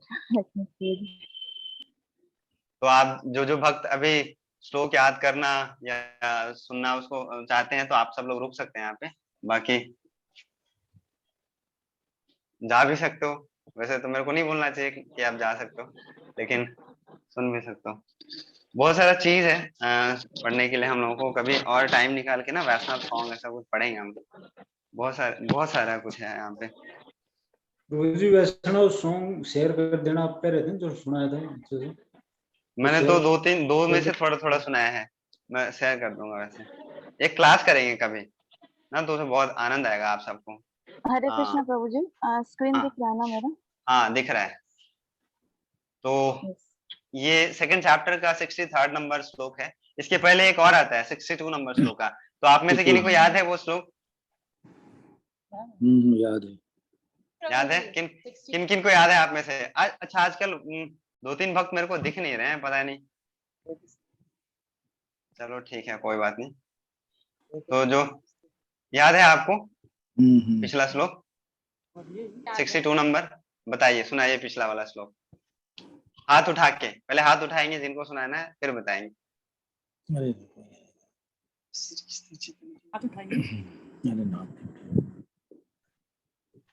सुनाइए। मैं सुनाऊं प्रभु जी? हाँ सुनाइए, आप सुनाइए। हरे कृष्णा। हाँ ध्यायते वेट, हाँ बोलिए। वही सारी है। हाँ हाँ सुनाइए सुनाइए। विषयान ध्यायतो विषयान पुंसः संगस्ते सुपजायते संगत संजयते कामः क्रोधो विजायते। हरे कृष्णा। चलिए बहुत अच्छा। देख कितनी बड़ा आपने वीडियो बंद करके। नहीं मैं मजाक कर रहा हूँ।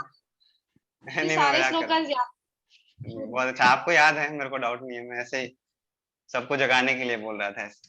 चलिए बहुत अच्छा है। और किन्हीं डिवोटी को याद है? जैसे दूसरी लाइन जो है वो संगत ने संगात संजायते कामः कामात् क्रोधो अभिजायते, ये है दूसरा वाला, दूसरी लाइन।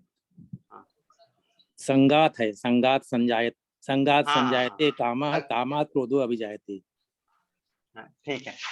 तो और कोई वक्त सुनाना चाहते हैं? किनको याद हुआ? मैं नाम नहीं बोलता हूँ, नहीं तो लगेगा अच्छा प्रभु मेरे को तो पॉइंट आउट कर रहे हैं। चलिए सुना देते हैं पूरा हम। हाँ बताइए, आपको तो याद ही है। अच्छा। ध्यायतो विषयान् पुंसः संगस्ते सुपजायते संगात् संजायते कामः कामात् क्रोधो अभिजायते। बहुत अच्छा। एक्चुअली ये सीक्वेंस में है, जो 62 नंबर का जो श्लोक है ना, और 63 नंबर का जो श्लोक है, सीक्वेंस में दोनों 63 भी याद है हमको, 63 भी हाँ याद ठीक है। है, बाकी सब भक्तों को नहीं याद होगा, तो एक बार पढ़ लेंगे हम साथ में। इसके बाद 64 है साथ, फिर 69 है। हाँ 64 और 69। तो ये आप कोई रूप किशोर प्रभु आप सुनाना चाहते हैं? जी प्रभु जी हमारे को याद नहीं है तो। हाँ तो ठीक है, अगली बार आप याद करिएगा, ये श्लोक याद करके आइएगा। तो हम लोग इसको पढ़ते हैं एक बार। क्रोधाद् भवति सम्मोहः सम्मोहात् स्मृति विभ्रमा स्मृति भ्रंशाद् बुद्धिनाशो बुद्धिनाशा प्रणश्यति। अभी आप लोग एक बार और सुनिए, फिर रिसाइट करेंगे हम लोग। क्रोधाद् भवति सम्मोहः सम्मोहात् स्मृति विभ्रमा स्मृति भ्रंशाद् बुद्धिनाशो बुद्धिनाशा प्रणश्यति। तो ऐसा करेंगे हम लोग कि मैं एक लाइन पढ़ूंगा, आप सब लोग एक साथ में एक लाइन पढ़ेंगे, तो उससे क्या होगा, आप सब लोगों को प्रोनाउंस करने आ जाएगा अच्छे से एक बार। तो आप सब लोग अपना अपना माइक अनम्यूट कर लीजिए, मैं पहले बोलूंगा, फिर आप लोग उसके बाद एक लाइन बोलेंगे, ठीक है? आप लोग जो जो बोलना चाहते हैं अपना अपना माइक अनम्यूट कर लीजिए, और अभी नहीं बोलेंगे, पहले मैं बोलूंगा फिर आप बोलिएगा। क्रोधात् भवति सम्मोहः क्रोधाद् भवति सम्मोहः सम्मोहात् स्मृति विभ्रमः सम्मोहात् स्मृति विभ्रमा स्मृति भ्रंशाद् बुद्धिनाशो स्मृतिभ्रंशात् बुद्धिनाशो बुद्धिनाशात् प्रणश्यति बुद्धिनाशात् प्रणश्यति। तो ये सबसे ना बेस्ट तरीका है श्लोक याद करने का। ऐसे 2-3 बार पढ़ेंगे ना तो याद हो जाएगा। एक बार और पढ़ते हैं, ठीक है? एक बार और रिपीट कर दीजिए। हाँ एक बार और करते हैं। हाँ, संध्या माता जी को हम म्यूट कर देते हैं, उधर से और साउंड आ रहा है। क्रोधाद् भवति सम्मोहः क्रोधाद् भवति सम्मोहः सम्मोहात् स्मृति विभ्रमः सम्मोहात् स्मृति विभ्रमः स्मृति भ्रंशाद् बुद्धिनाशो स्मृति भ्रंशाद् बुद्धिनाशो बुद्धिनाशात् प्रणश्यति बुद्धिनाशात् प्रणश्यति। हाँ तो आप लोग 1-2 भक्त कुछ और रिसाइट कर सकते हैं जो भी चाहते हैं। सर जी इसको एक बार थोड़ा समझा दीजिए ना। अच्छा समझा भी दें? यस। अच्छा मेरे को लगा आप लोग तो अब समझ ही गए होंगे आप सब। नहीं दे प्रैक्टिकल लाइफ के लिए बहुत अच्छा है श्लोक है ये। हाँ बहुत अच्छा है। अरे मेरे स्क्रीन से गायब हो गया है, फोन से शेयर किया है क्या? एक minute. From anger comes delusion. हाँ मैं ऐसे ही बता देता हूँ। इसका मतलब क्या होता है ना, जैसे हम लोगों ने पिछला श्लोक जो पढ़ा था पिछला श्लोक पढ़ा था क्या, उससे रिलेटेड है। ध्यायते विषयान पुंसा संगास्ते सुपजायते संगात संजायते कामा कामा क्रोधा विजायते। तो वहां तक जब लास्ट श्लोक हम लोगों ने पढ़ा था तो उसमें ये था कि क्रोध कैसे आता है हमारे पास। अब यहाँ पे अब ये पता चलता है क्या कि क्रोध से क्या होता है कि जब गुस्सा आता है ना हमारे पास, from anger complete delusion arises and from delusion bewilderment of memory, and when memory is bewildered intelligence is lost, and when intelligence is lost falls on again into the material। बहुत सिस्टमैटिक है ये ना, बहुत logical है ये। हाँ 8 steps है, दो श्लोकास है ना, कैसे 8 जो स्तर हैं, कैसे व्यक्ति का फॉल डाउन होता है ना, पतन होता है किसी व्यक्ति का। सबसे पहले क्या करता है, ध्यायतो विषयान पुंसा, जो पिछला वाला श्लोक था, पहले वो उस चीज पे ध्यान करता है, इंद्रिय विषय जो विषय वस्तु जो होता है उस पे ध्यान करता है। ध्यायते विषयान पुंसा संगास्ते सुपजायते ना, फिर उससे क्या होता है, अटैचमेंट होता है, संगास संग करने का प्रयास करता है, फिर संगास फिर उससे क्या होता है, काम डेवलप होता है। काम का मतलब क्या होता है, जैसे हम अटैचमेंट होता है तो उसको भोगने का प्रवृत्ति आता है, और काम आएगा ना, तो काम आने के बाद 2 चीज होता है, या तो काम की पूर्ति हुई या तो अपूर्ति होगी। अगर आप काम पूर्ण हो जाए तो लगेगा कि ग्रीड बढ़ेगा, लस्ट बढ़ेगा, मतलब लगेगा और मिले और मिले, और जब नहीं मिलता है तो क्रोध होता है, और कोई भी काम पूरे तरीके से सेटिस्फाई नहीं होता है, और जब नहीं सेटिस्फाई होता है तो क्या होता है, क्रोध आता है। क्रोधात भवति सम्मोह, और क्रोध में क्या होता है, सम्मोह हो जाता है। सम्मोह का मतलब क्या होता है ना कि विवेक अज्ञान, हाँ उस तरीके से। और सम्मोह से क्या होता है, जब हम सम्मोह में चले जाते हैं तो स्मृति भ्रंशात हो जाता है। इसलिए बताते भी हैं क्रोध में ना, जब हम गुस्सा होते हैं तो इस श्लोक पे फिर अलग एक लेक्चर हो जाएगा, आप लोग एक बार पढ़िएगा इसको। मैं शॉर्टकट में बता देता हूँ क्योंकि टाइम हो चुका है। बहुत सारे भक्त बोलेंगे प्रभु जी तो 8:30 बजे बोलते हैं, 9 बजा देते हो आप। यहाँ पे खाना बन चुका है हमारा, सीटी लग रहा था कि नहीं कुकर का, बीच बीच में ऐसा साउंड आ रहा था मेरे को। तो क्रोध से क्या होता है, सम्मोह होता है। सम्मोह से क्या होता है, स्मृति भ्रंशात हो जाता है, इसमें स्मृति ही नहीं रहेगा, और उससे स्मृति भ्रंशात से क्या हो जाता है, बुद्धि, जो हमारा बुद्धि है वो नाश हो जाता है। और जब जिस व्यक्ति का बुद्धि जब नाश हो जाता है तो फिर उसका प्रणश्यति मतलब उसका फॉल डाउन हो जाता है। तो ये 8 स्टेप्स हैं, बहुत अच्छा सिस्टमैटिक है, तो आप लोग पढ़िएगा। मैं आप लोगों से रिक्वेस्ट करता हूँ कि 62 और 63 नंबर का जो श्लोक है भगवत गीता का, उसको अनुवाद और तात्पर्य के साथ पढ़िएगा जाके, और याद करके भी आइएगा ये जो श्लोक है। तो आप लोगों ने पढ़ा नहीं है तो 1-2 भक्त पढ़ भी सकते हो। वैशाली माता जी को भूख लग रहा है, जल्दी उन्होंने बंद कर दिया। नहीं प्रभु जी मैं शेयर करती हूँ। तो पढ़ सकते हैं, कोई 1-2 भक्त पढ़ लीजिए। चलिए ये 63 वाला 2.63, क्रोधात् भवति सम्मोहः सम्मोहात् स्मृति विभ्रमः स्मृति भ्रंशात् बुद्धिनाशो बुद्धिनाशात् प्रणश्यति। हाँ बहुत बढ़िया पढ़ा, आपको तो याद है। चलिए और कोई और भक्त पढ़ेंगे?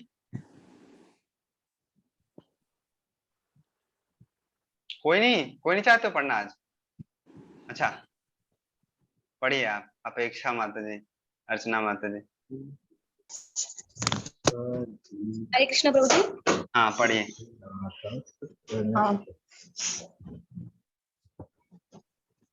क्रोधत भवति सम्मोहः सम्मोहत स्मृति विभ्रमः। सॉरी एंड्रेस मैंने ऐसे ही कर रखा था। हाँ कोई बात नहीं, पढ़िए। क्रोधत भवति सम्मोहः सम्मोहत स्मृति विभ्रमः स्मृति भ्रम साध बुद्धिनाशो बुद्धिनाशत प्रणश्यति। हाँ अच्छा है, चलिए प्रैक्टिस करेंगे तो हो जाएगा जल्दी से। और कोई डिवोटी पढ़ना चाहते हैं? नए डिवोटीज भी ऐसा लगता है ना जिनको फियर है कि मेरे को तो पढ़ना ही नहीं आता है, तो वो भी ट्राई कर सकते हैं, बहुत आसान है। हरे कृष्ण प्रभु। हाँ पढ़िए। क्रोध भवति सम्मोह सम्मोहत स्मृति विभ्रम स्मृति ब्रह्मस्थ बुद्धि नाशो बुद्धि नष्ट प्रणश्यति। हाँ अच्छा है, ऐसे आप सब लोग प्रयास करिए।